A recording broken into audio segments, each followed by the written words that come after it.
सिनेमात मैं झुकेगा नाही म्हणत पोलिसांच्या कपाळावर आट्या आणणारा, बायकोने मुख्यमंत्र्यांसोबत फोटो मागितल्यावर थेट राज्याचा मुख्यमंत्री बदलून त्याला घरी जेवायला बोलवणारा पुष्पाभाऊ म्हणजे खऱ्या आयुष्यातला अल्लू अर्जुन काल रात्रभर जेलची हवा खाऊन आज सकाळी घरी आला.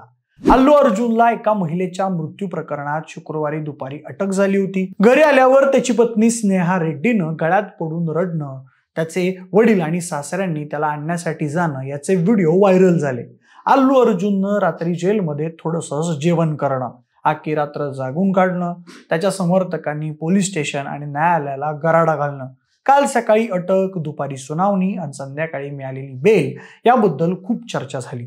पण अल्लू अर्जुनचं हे अटक प्रकरण दिसतंय तेवढं सरळ सोपं नाही, अशीही आता दबक्या आवाजात चर्चा सुरू झाली आहे. कारण पुष्पा स्टार अल्लू अर्जुनच्या अटकेनंतर मृत महिलेच्या पतीनं केलेली वक्तव्य असोत किंवा तेलंगणाचे मुख्यमंत्री रेवंत रेड्डी यांनी केलेली वक्तव्य असोत, त्याच्या अटकेमागं फक्त तेच एकमेव कारण नसून मोठं डार्क पॉलिटिक्स खेळलं गेलंय असा अंदाज लावला जातोय. आता ते कसं हे आपण काही मुद्द्यांच्या आधारे जाणून घेऊ. नमस्कार, मी प्रथमेश. तुम्हाला तर माहितीये आपला विषय असं भारी म्हणजे एका बाजूला अल्लू अर्जुनचा पुष्पा 2 हा सिनेमा फिल्म इंडस्ट्रीतली सगळी जुनी रेकॉर्ड्स मोडतोय. सर्वात वेगवान म्हणजे केवळ 10 दिवसात 1060 कोटींचा बिझनेस करणारा सिनेमा म्हणून त्याचा नावलौकिक होतोय. तर दुसऱ्या बाजूला पुष्पाच्या प्री रिलीज प्रीमियर शोच्या वेळी झालेल्या चेंगराचेंगरीमुळे अल्लू अर्जुनच्या पुष्पा 2 सिनेमाच्या यशाला काहीसं गालबोट लागलेलं पाहायला मिळत आहे. असो, ते प्रकरण आणि त्यामुळे अल्लू अर्जुनला झालेली अटक ही गोष्ट तुमच्या कानावर कालपासून 10 वेळा तरी पडली असेल. पण कोणाच्याही लक्षात न आलेल्या एका गोष्टीची आता चर्चा रंगू लागली आहे. त्याबद्दल जाणून घेण्याआधी आपण थोडक्यात अल्लू अर्जुनच्या फॅमिली बॅकग्राऊंडची थोडक्यात माहिती घेऊ. अल्लू अर्जुनचे आजोबा अल्लू रामलिंगय्या हे तेलुगू फिल्म इंडस्ट्रीतले सर्वात टॉपचे ऍक्टर राहिलेले आहेत. त्यांना पद्मश्री अवॉर्डनं सन्मानित देखील करण्यात आलं होतं. अल्लू रामलिंगय्या यांना 2 मुलं, एक मुलगा अल्लू अरविंद आणि मुलगी सुरेखा. अल्लू अरविंद यांना अल्लू अर्जुन, अल्लू शिरीष आणि अल्लू व्यंकटेश अशी 3 मुलं. अल्लू अरविंद हे तेलुगू सिनेमातले टॉपचे प्रोड्युसर आहेत. तर सुरेखा म्हणजेच अल्लू अर्जुनच्या आत्याचं लग्न झालंय मेगास्टार चिरंजीवी यांच्यासोबत. या चिरंजीवी यांची कोनिडेला फॅमिली तेलुगू फिल्म इंडस्ट्रीवर राज्य करते असं म्हटलं तरी वावगं ठरणार नाही. आता ते कसं, तर सुरेखा आणि चिरंजीवी यांचा मुलगा आहे रामचरण, जो सुपरस्टार आहे. RRR मगधीरा सिनेमात तुम्ही त्याला पाहिले असेल. पुढे चिरंजीवी यांना 2 भाऊ आहेत, एक नागेंद्र बाबू आणि दुसरा पवन कल्याण.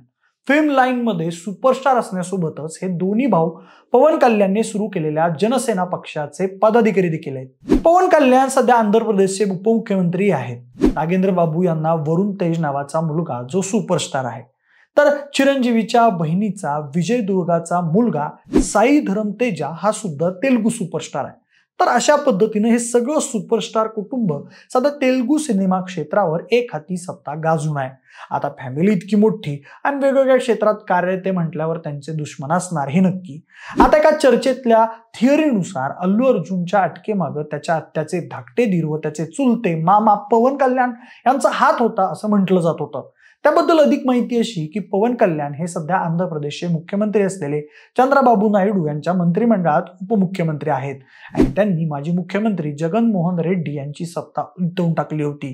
त्यांचे बंधू चिरंजीवी यांना जे जमलं नाही ते पवन कल्याण यांनी करून दाखवलं. त्यामुळे सध्या आंध्र प्रदेशमध्ये खूप हवा आहे. पण अल्लू अर्जुननं कधी काळी त्यांच्यासोबत वाकडं घेतल्यानं अल्लूवर जेलमध्ये राहण्याची वेळ आल्याचं बोललं जात आहे.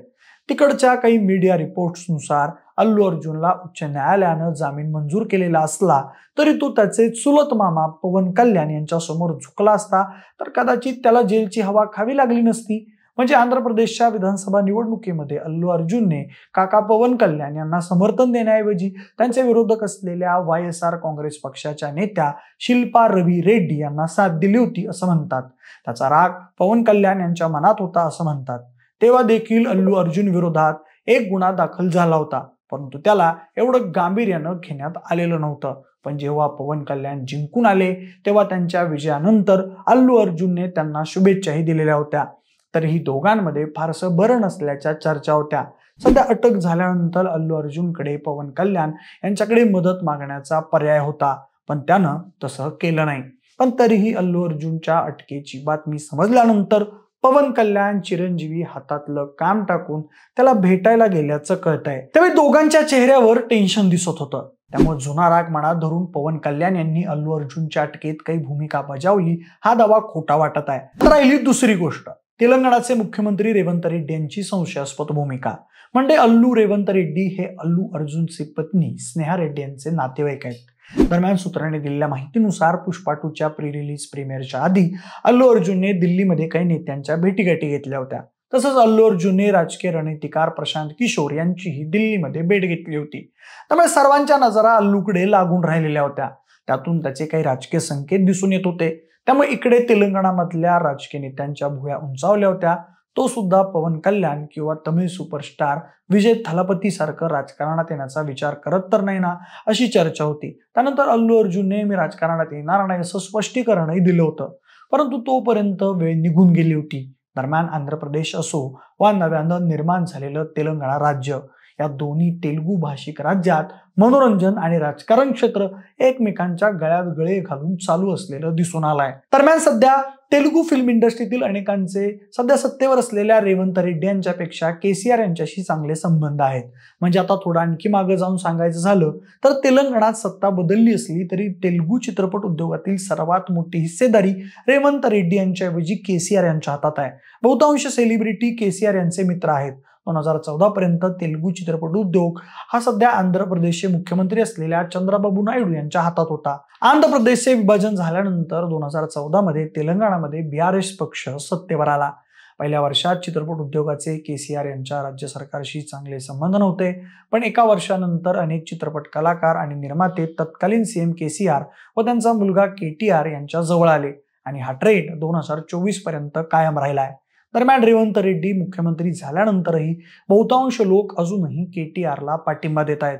त्यामुळे रेवंत रेड्डी आणि केसीआर यांच्यात त्यावरूनही बऱ्याचदा वाजलेला आहे। मागं नागार्जुनची एन कन्व्हेन्शन नावाची प्रॉपर्टी नोटीस न देता पाडली तेव्हाही तेलंगणाचं राजकारण तापलं होतं।